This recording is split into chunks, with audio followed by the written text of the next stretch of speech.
Now then, how you doing? Let me just get my phone sorted. So, moving on now. Let's catch up first.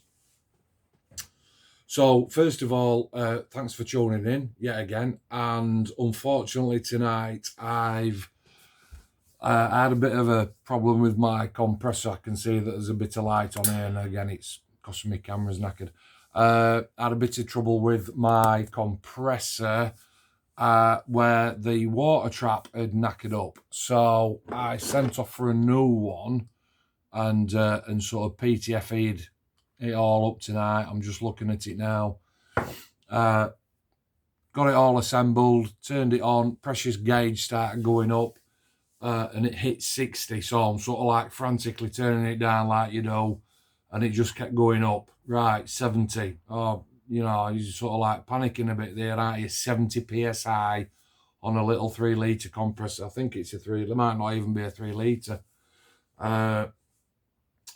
Just kept going up and up and up. Right, so then your panic mode really does set in, and you're thinking, right, well, I'm turning it down and it's still going up. What's going off?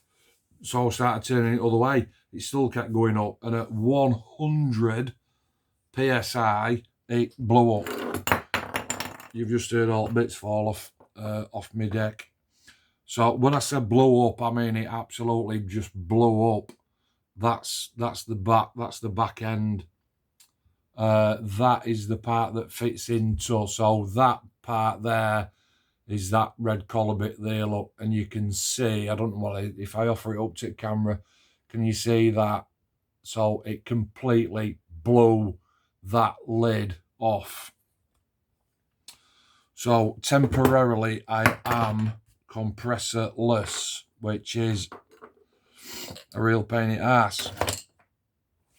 So I've cleaned my airbrush out. I did that prior to doing that. I needed to do that. Okay, I digress. It was Lancaster Want It Last, and I thoroughly enjoyed that build if you've watched my last video. And in the meantime, I've done a little painting for a lad who I work with, Dale. Dale used to build, he's a little bit older than me. Dale used to build back in the day. And, you know, obviously he gets a job where I work and you form friendships and bonds with people, and I'm talking about modelling, and I show him pictures of what I've done. And before you know it, he's saying, do you know what, sod it, Mark, will you get me a couple of tanks? So I dropped him on a Chieftain, I think it were, and a Panther. He built the Chieftain. All right, you know, for somebody that hadn't built for like 30, 40 years, and he brought it to work for me the other day and said, what do you think? I've brought it back to my garage to paint it for him. So I've done that. I managed to do that just after I've finished the Lanc, which is over there. And then it was sort of like, right, well, what am I going to do now? Now, I'm in a bit of a quandary sort of thing, because I've not got the world's biggest stash. You've heard me say in the past, I've really got to want to build the kit. Somebody kicking me under the table. I've really got to want to build the kit. To build a kit, I can't just start knocking kits together. If I've got another Lancaster, I'd do that. If anybody wants to donate me a Tamiya 148 Lancaster, just drop me a ping and I'll send you my address. I know that's not going to happen. All right, so when I've looked in me sort of little mediocre stash, I've got 2 F15s, they're the Revell ones, they're 148s. The ones with the bombs on. Reason I can't do that is because I ain't got no metallic paint, and I ain't got a compressor. Forget the compressor bit, because I'll get that sorted, but I ain't got the metallic paint, and I haven't really got, you know, the well, I think I have got the grey actually. It's like a dark sea grey, isn't it? Because it's the Revell one with all the bombs on, but I can't do that because I ain't got metallic paint. And I've got 2 of them. I can't finish my tank off, which is down here, because I ain't got a compressor and I ain't got any black paint to prime it with. That's out at window. I have got a Kitty Hawk 1 in 48 Jag. I'm looking up here because that's where my little stash is. I don't want to do that yet. Dave Jackson's still got my Airfix King Tiger, so I can't do it with that yet. I have still got my Italieri Tornado. Now, bearing in mind that I did say, you know, it must be, well, I went to Telford, didn't I, last November? So we're looking at November, December, so 1, 2, 3, 4. That I've had that 5 months and I still haven't started that. The reason that I haven't started that is because that, as you probably know, is my dream kit. And even though, you know, I can paint a kit and I can weather a kit, but it's still, well, I haven't got the paint for that either because I'm using MRP. Even though I've got quite a few MRPs, I want to make sure that I've got adequate supply and exactly the right colours before I start on that. So then it's like, right, well, what else can I possibly do? So I've dropped on a kit, right? I got it from Danny Boy down at club about 3 or 4 weeks since. And I've sort of like looked at it, you know, put it off, but it's crunch time. Can't do that, all for all these different reasons. So I've decided to drop on this one, right? So I'm going to put you out of your misery. I'm just putting my collar up because it's about quarter to midnight, and I'm a bit chilly. Right, so put you out of your misery. I know it's going to be back to front because I'm back on selfie camera, but it's a Revell 1-in-32 F4F Phantom 2. Now, you can see that box art looks pretty snazzy, but I'm not going to go that colour. I'm leaning down here because my stuff's down here. Reason that I'm not going to go that colour is basically I can't trust this. The more and more that I look at it, you know, it's not water damage, but you can tell just by sort of looking at that decal sheet that it's just not right, and it's two massive decals. The aircraft is blue and red, which are on that sort of like top panel there now. That's a decal that sits smack on top of fuselage, and it's just not, even though the Wild Horse is kind of getting to me a little bit, it's not in equal measures. Does that make sense? So I'm going for a Luftwaffe version right now. I've got instruction kit in front of me, and I've literally just got off phone with Rob in Canada, evening, and Paul in the Wirral, and we've had these sort of hobby colour converted out because there's 3 schemes that you can do on this kit. One's from a 1987 Germany, one's from a 1988 Germany, and then obviously you've got the Wild Horse version, which is a much later version. That's a 1996. Now, so omit that one straight away. I'm just not digging that one because of that decal. But, I mean, the decal looks nice, don't get me wrong, on the actual, where's my camera? The decal does look nice, and you can see that Wild Horse down the side, but I just think it's just a disaster waiting to happen is that one. So it's a choice of the other 2, and the other 2 from 1987 and 1988. The 1987 version is actually a splinter camo version, 3-colour splinter. I'm just not digging it.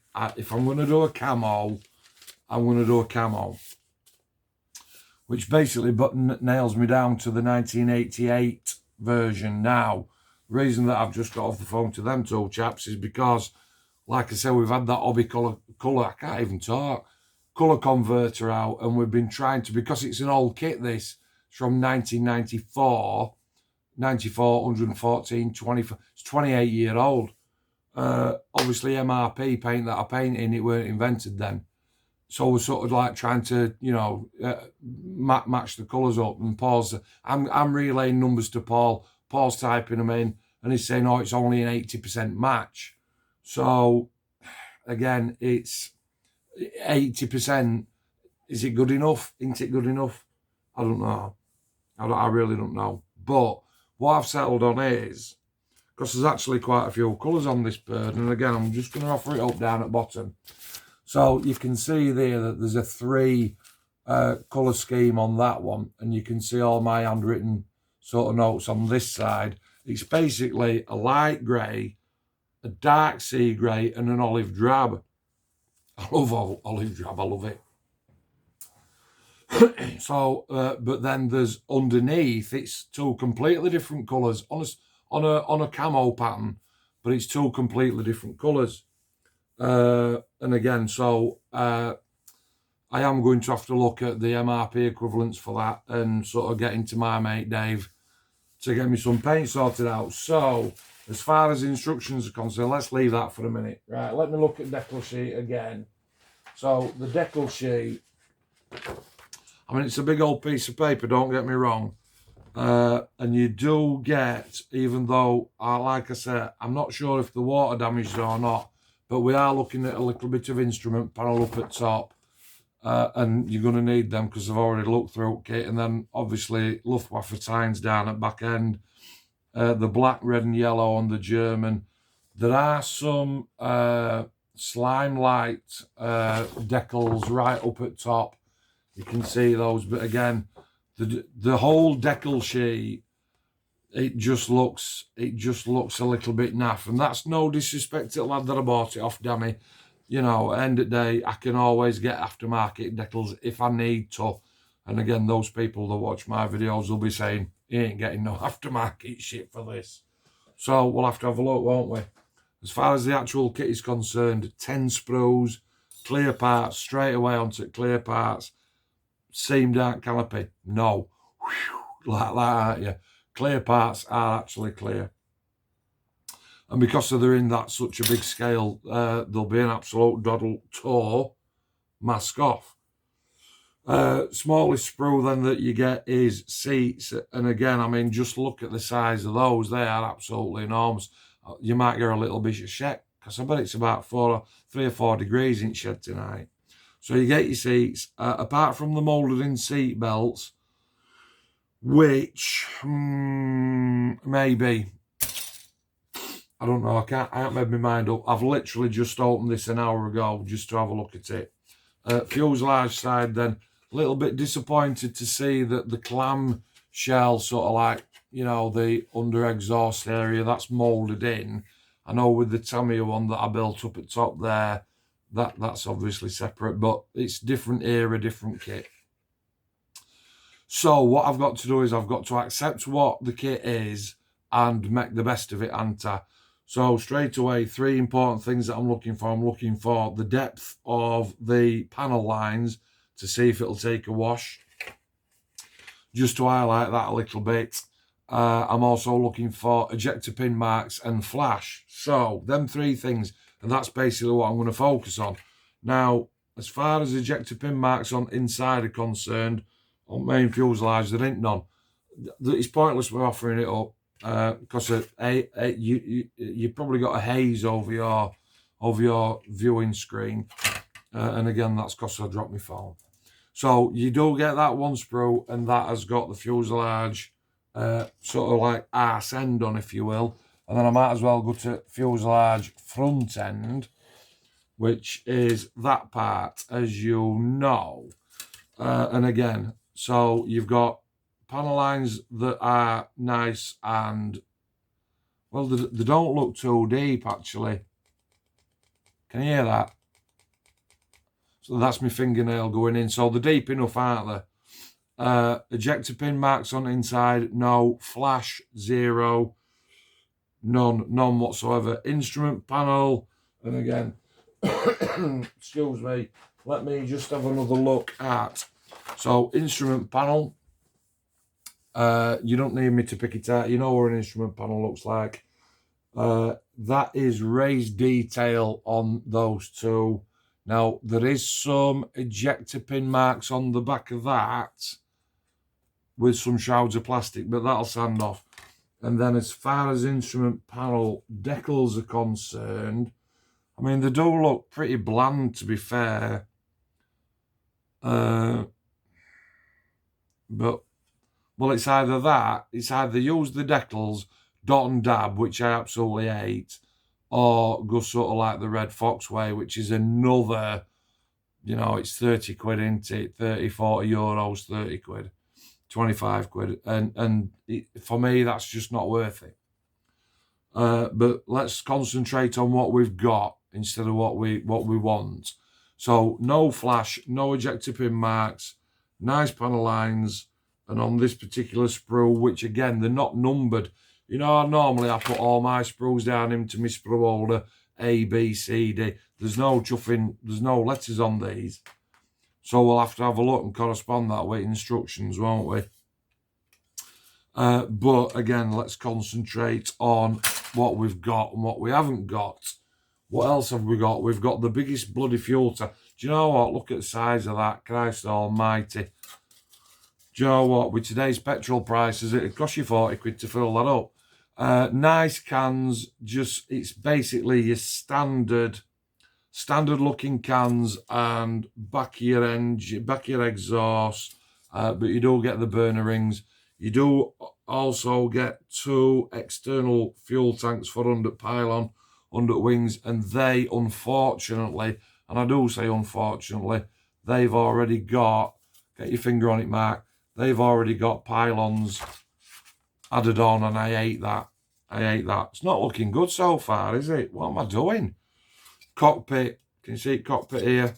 And again, if I offer it up, look, it's very, very bland. There's no raised detail in there whatsoever. 2 seats to slide down. That's just about it for that one. Next sprue is radar open AMRAMs. I know they're AMRAMs and I think they're AIM 9s. Now I stand corrected. There you go. There it is, up at the top. So they're the little 4 parts, look, that go into that. You know, sometimes you can just turn it on, can't you? But forget to engage. Turn this on, forget to engage that. Just keep smiling, it's just a hobby. Right. Okay, so your next one now. Undercarriage, 2 sets of wheels. So you've got flat spots and round wheels. Seats. I will bet that those seats there and the bangs there and these seats here, I'll bet they are blacked out. And I bet that's why there's an additional sprue in. Front wheels, again, you get 2 sets, weighted or not. Wheel well doors. Any ejector pin marks on inside? No. Nice crisp recessed panel lines. And you do get some rivet lines in there as well. Some rivets. Undercarriage is standard affair, which is 2 halves that go together. It has got the brake lines already on. We've got struts and, oh, now then, for some reason, you get 2. On a Phantom, on the back end of a Phantom, there's the door that opens to let the parachute out. And you do actually get 2 of those. One's got 2 little sort of sticky out eyes on it. One's got 2 round eyes on it. Where are we looking? One is there. Look, it's got 2 little eyes on it.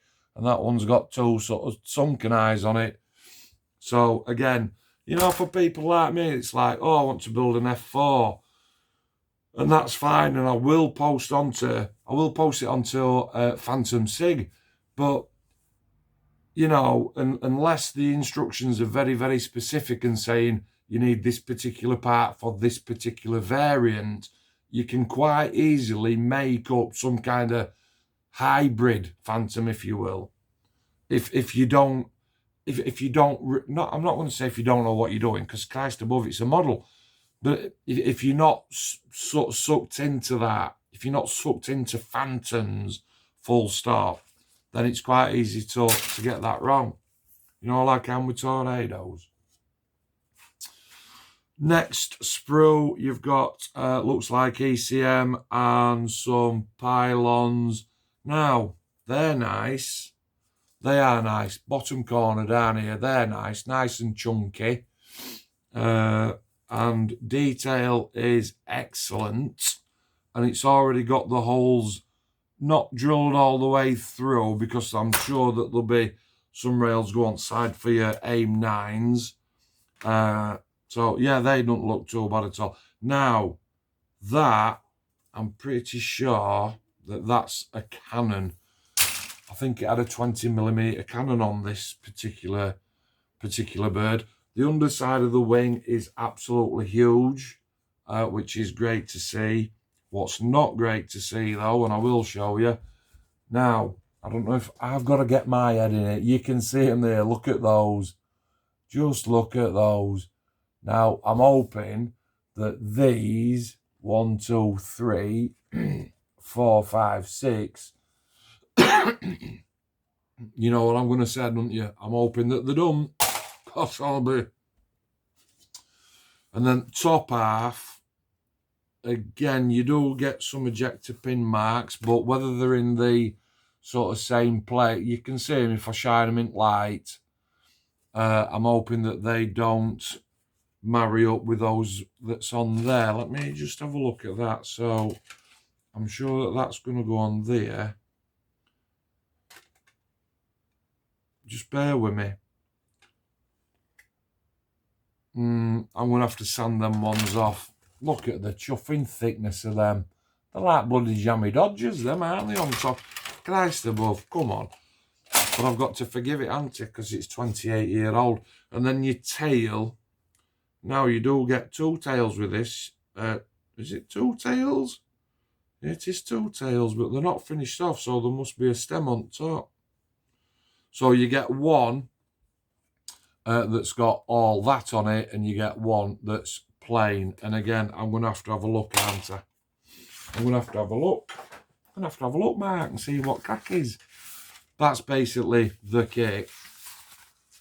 So let's have a think. So ejector pin marks, yes. There's a couple of them to sand off. Flash, none. And sprue gates actually aren't too bad, you know. No, they're all right. They're all right. Because you get some on some kits, don't you? And they're like as thick as a brick. Let's have a look through instructions. So it's a F4F Phantom 2 Wild Horse. Okay. And even though I'm not doing the Wild Horse scheme, I suppose it's still classed as a wild horse. I'll tell you what, it didn't shift its ass, this bird.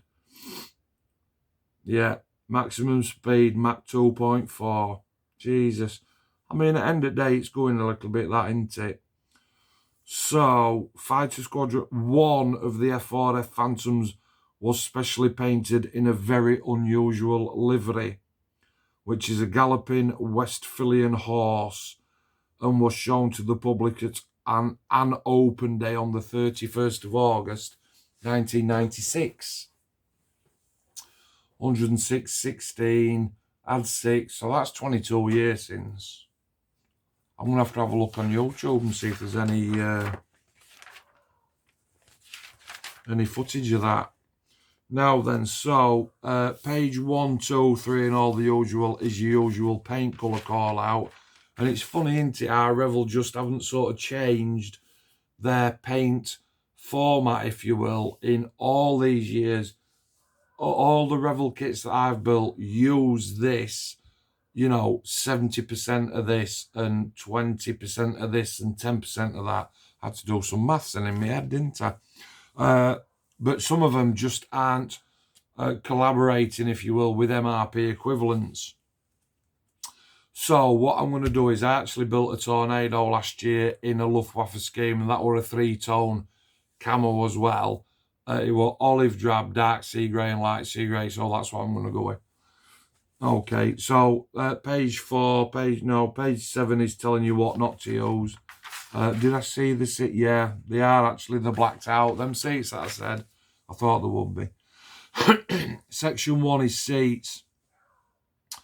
And again, you can always tell because on a 1 in 32 bird, listen at this. 1, 2, 3, 4, 5, 6, 7, 8, 9 parts to a seat. Now, that rings a bell, actually. I'm sure that on the Tornado, on the Revell Tornado, the 1 in 48, I'm sure they're 9 parts as well. But this is obviously much bigger, much bigger. So you can detail them to death.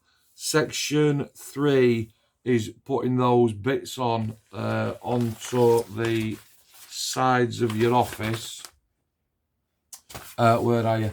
That I was very quick to sort of jump in and say that it was shit and bland. But the question is with that, there's a question mark there. So do you put them on and then try and sol and set your decals over at top, or do you just put your decals on flat? Who knows? Section 4 is stick and rudder. Section 5 is decals on your instrument panel again. 6 is putting your seats into the tub. 7 is, so 4, 5, 6, that's a bit odd. They've even chuffing done it wrong way around. Section 7 is the insides of your front fuselage. And whether you're going to go for radar open option. 8, put your tub in. 9, put your radar in if you want it. 10 is showing you how to put your nose on. 11 is front undercarriage, which sits in from on the top or underneath if you're that way out. Section 12 is, I wonder if that's a cannon, you know, at the front. It doesn't say. Do you know what? If you've ever built a Zuki motor kit, and I've got one there, if you've ever built one of them, or if you've got one in your stash, and if you haven't opened it, go and open it, because I'll tell you what, the instructions on a Zuki kit compared to one of these kits, it is, you know, that old saying of night and day. It is absolutely night and day. On a Zuki kit, it not only would it tell you, I'm looking at this sort of what I think is a cannon at the front. Not only would it tell you what it was, it would tell you, if it were a cannon, it would tell you how many rounds it could fire, where it were made, who made it, what they had for the dinner, what the wife were called, what they called the 3 kids. I'm not kidding. It's unbelievable. Section 13 is fans and slipping that into the back half of your fuselage. Now then, that's a point. So if you remember when I said, how weird is that? What's that? That's not, that must be wing tips. That's not. I'm throwing myself. That's already got that added on. And then I've looked at that anti and gone, that's rudder. And it's not. They're wing tips. So, right, so you get 2 different sorts of wing tips then, that is. Section 16 is rear stabilizers in that fantastic downward position. 17 is putting top to bottom. 18 is putting front nose to that section that you've just finished. 19 is air intakes.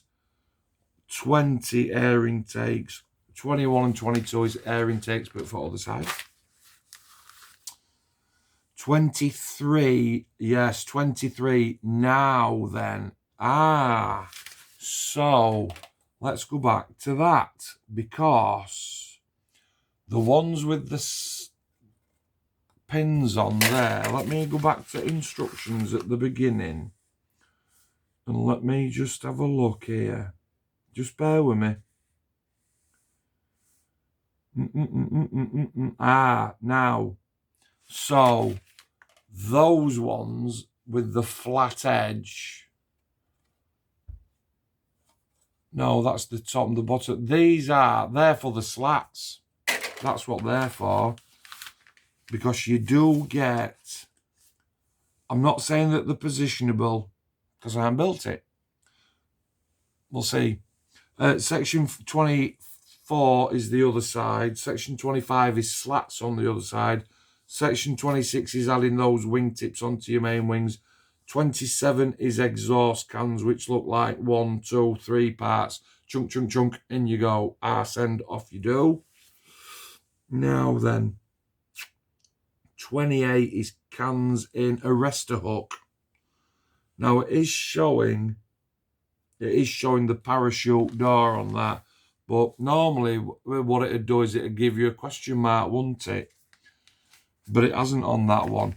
I mean, it's like, well, what is it like? What's it like? It's like offering you 2 options, isn't it? What do you want? Do you want chocolate, or do you want what? Chocolate? Yeah. Or what? What's that? Well, I'm not telling you. Well, that's what this is like, isn't it? It's like, just don't tell you at full tail. 29, front undercarriage, build it. 30, 31 is front gear door assembly. 33 is the same if you're having it closed. I wonder if I ought to go closed in flight. Dave Housecroft knows all about that. 34 is wheels for your main undercarriage. So is 36, 37, 38, 39, 40, 41, 42, 43. I'm not going to bore you to death with all that lot. 44 is a little bit of an antenna thing going off. 45 is antennas on your tail. 46 is... Now then, you know, on a red arrow, when you turn a red arrow upside down, it's got them sort of braces under the wing, hasn't it? I don't know what I'm doing that for. What am I doing? Stroking a cat? Well, it's Phantom's got them on as well. 47 looks like some kind of boss pod. 48 is, I was correct, it's AMRAMs. 49 is, you can either fit an AMRAM or the pod. Let's go for missiles there. 50 pylons, 51, 52 pylons, 53, they're AIM-9s. 54 is AIM-9s onto those beautiful pylons. 55 is central fuel tank. Yeah, central fuel tank. The reason that I know that is because 56 on the diagram, it shows the fuel tank with the pylon on, which we've already looked at, and I know that they're for external wings. 58 is sticking them all on. 59, Jesus, I'll tell you what, to say there's not a lot of plastic, there's a lot of steps. 59 is adding your missiles. 60, canopy. 61, canopy open. 62, you get a ladder. Get a ladder. Now then, so, what I've got to think on, what's that? Tell me a one that I've got up there. That's a Rocking Rhino. So I've got a Tamiya Rocking Rhino in grey and blue. So this one's going to be a Luftwaffe 3-tone camo. Do I go wheels down, ladder, cockpits, 2 cockpits into it, 2 glasses that look fantastic when they're open, detail inside office, or do I go for some acrylic rod sticking out at arse end? What did I say? 2.4 Mach. That's what we like in it. 63 is general decals. 64, 65 and 66 is paint scheme. And then 67, do you know when you build a Phantom? Now, people that build Phantoms know what I'm going to say. Let's talk decals. No, let's not. Because I'll tell you what, you can spend 4 weeks building this kit and then you can spend another 4 weeks decaling the bleeding thing up. Can't you? You know as well as I do. Oh, the nose is in the box. Alright, cool. Right, nose is in the box. Must have dropped off sprue. Let me have a look here because, yeah, there's pretty much a bazillion decals on this sheet. Stencils, markings as our Paul calls them. So all the top half of the decal sheet is like the meaty stuff. All the bottom half of the sheet is the no steps and all the tiny little periffs that they have on, which are numbers with a couple of letters, but nothing much. I wonder why it gives you black no steps and yellow no steps. Obviously, again, different variants, but again, in the book, it does not go into enough depth and detail on which is which. Mate, it will either a toss-up, won't it? Like I said, I can't build the other kits because I haven't got the paint. I can't build anything, really, because I haven't got I nearly swore then. I haven't got a compressor. Tim, sort me out, mate, will you? We've got a big charity event coming up down at Club in literally a month's time. Just over a month's time. I've got to have my compressor up and running. That's what I'm building. I'm building a Revell 1 in 32 F4F Phantom Wild Horse. If you've built it, let me know how it went on. if you know the proper colours, because I'm going light grey, dark sea grey and olive drab. If you say, oh no, Mark, you want dark green, XF19 and XF80, you know, let me know. Let me know. And I am going to start and look on eBay, literally within the next 10 minutes, to see if I've got any option on decals. That'll do for now. Now you know what I'm building without a compressor. So I'm building it. Can't even paint the bleeding thing. As usual, hope you're well. Thanks for watching. Stay safe. Take care. Going around it in my head, aren't I? I have to do it all the time. See you later. Cheers.